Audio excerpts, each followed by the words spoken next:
माँ तारा महाकाली का ही एक रूप मानी जाती हैं।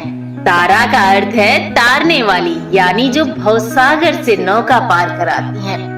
वह 10 महाविद्याओं में से एक हैं और भक्तों को संकट से उबारने वाली देवी हैं। उनका मुख्य मंदिर पश्चिम बंगाल के बीरभूम जिले में स्थित है। माँ तारापीठ मंदिर बहुत समय पहले वशिष्ठ ऋषि ने गहन तपस्या के माध्यम से माँ भगवती का आह्वान किया। उन्हें माँ के तारा स्वरूप की आराधना करनी थी ताकि वह ब्रह्म ज्ञान प्राप्त कर सके। उन्होंने माँ तारा की साधना करने के लिए शमशान भूमि को चुना, जहाँ जीवन और मृत्यु का भेद मिटता है।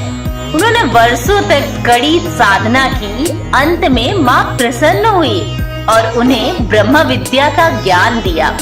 इस स्थान को आज भी तारापीठ के नाम से जाना जाता है। माँ तारा और बमा खेपा की कथा जो सबसे प्रसिद्ध कथाओं में से एक है। आइए सुनते हैं मेरे साथ। बमा खेपा जो माँ तारा के सबसे प्रसिद्ध तांत्रिक भक्त थे। वे बचपन से ही शमशान में बैठकर साधना करते थे। लोग उन्हें पागल समझते थे, पर वे माँ तारा के बालक थे। उन्होंने अपने जीवन को माँ तारा को समर्पित कर दिया था। एक बार बमा खेपा को तारापीठ मंदिर में पूजा करने से रोका गया क्योंकि वे अघोरी जीवन जीते थे। उसी रात माँ तारा ने पुजारी को स्वप्न में दर्शन दिए और बोला, बमा खेपा मेरा बच्चा है, उसे मंदिर में आने से कोई नहीं रोक सकता। उस दिन के बाद से बमा खेपा को माँ तारा के चरणों में बैठकर पूजा करने की अनुमति मिल गई। माँ तारा ने उन्हें साक्षात दर्शन दिए और बोला, तू जहाँ रहेगा मैं वहीं रहूंगी। माँ तारा का रूप भयंकर जरूर है।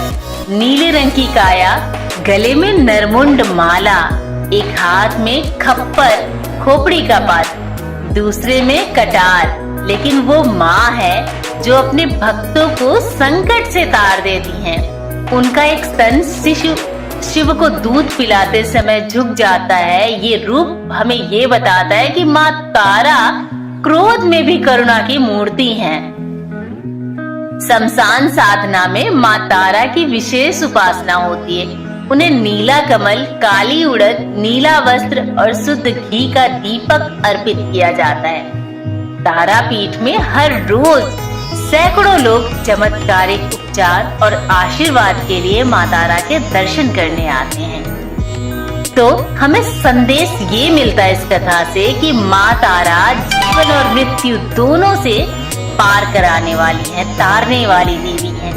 सच्ची भक्ति से माँ स्वयं भक्त की रक्षा करती हैं, चाहे वो कितना भी साधारण हो।